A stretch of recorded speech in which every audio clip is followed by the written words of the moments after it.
It was a baking hot summer on the island of Sodor. The sun was shining brightly. James and Toby were taking children to the seaside. It was a wonderful job.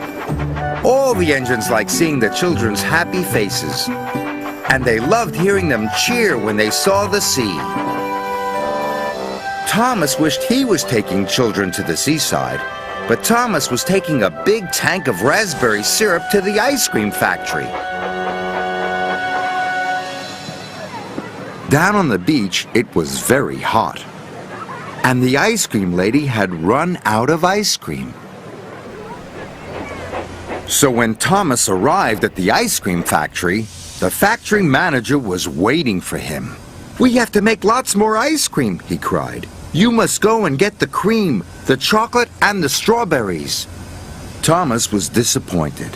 He had lots to collect, and he wanted to take children to the seaside.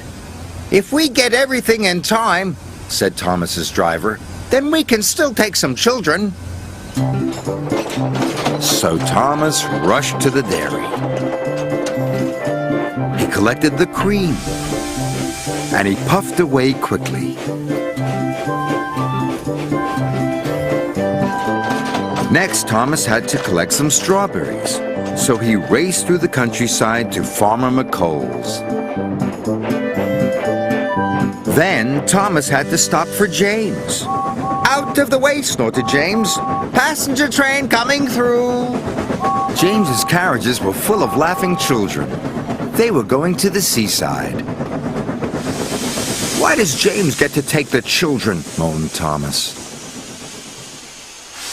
At last, the crossing was clear and Thomas puffed away.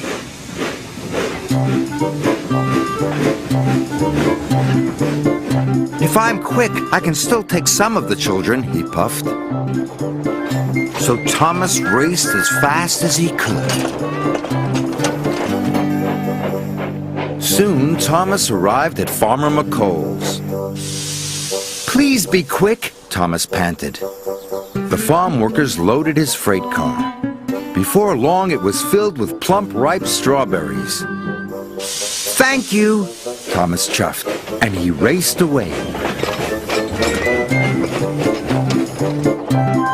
Next, he had to go to the chocolate factory. Thomas hurried through the baking sun.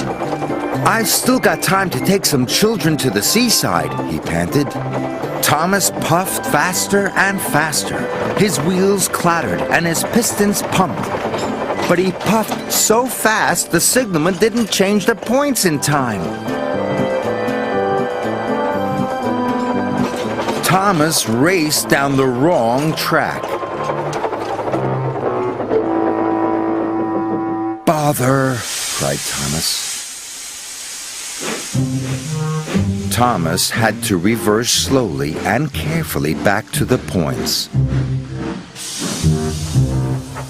Then he had to wait while Toby went past. Toby was taking more children to the seaside. They were having a wonderful time. "Everyone gets to take the children except me," moaned Thomas.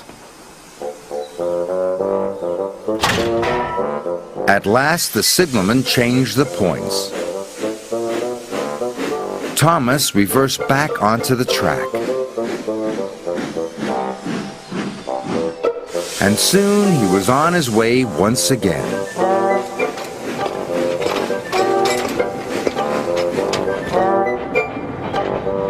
When Thomas arrived at the chocolate factory, it was getting late. "Hurry up," cried Thomas. "If I'm quick, I might still get to take some children." The workmen loaded Thomas's freight car as fast as they could. It was soon filled with heaps of chocolatey cocoa powder. Thomas was ready to go. But the shunters hadn't released the brakes on the freight cars. Thomas pulled as hard as he could, but the freight cars wouldn't move. "I have to hurry," puffed Thomas.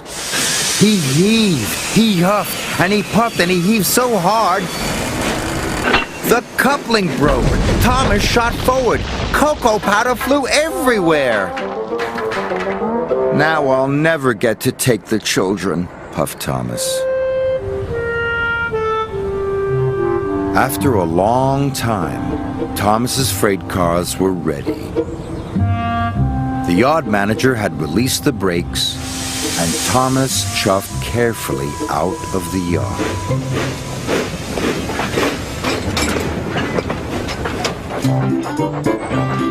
Finally, the track turned left past the old church. Thomas arrived at the ice cream factory.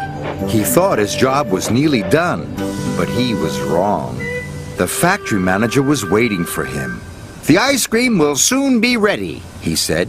"You must take it to the seaside for me." Thomas was very disappointed. He wished he could take children to the seaside instead. He wanted to hear them cheer when they saw the sea. Thomas puffed along the coast to the seaside. "I wish I was taking the children," sighed Thomas. Percy was waiting at the seaside station, and so were lots of children. They all cheered as Thomas pulled into the station. Thomas was surprised. "Why are the children cheering?" puffed Thomas.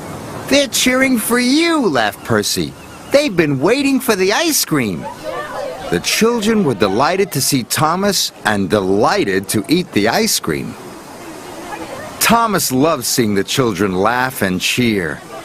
Sir Topham Hatt was waiting with the children. "Today you have worked extra hard," said Sir Topham Hatt. "You are a really useful engine." "Delivering ice cream is a fun job after all," puffed Thomas. He was very happy.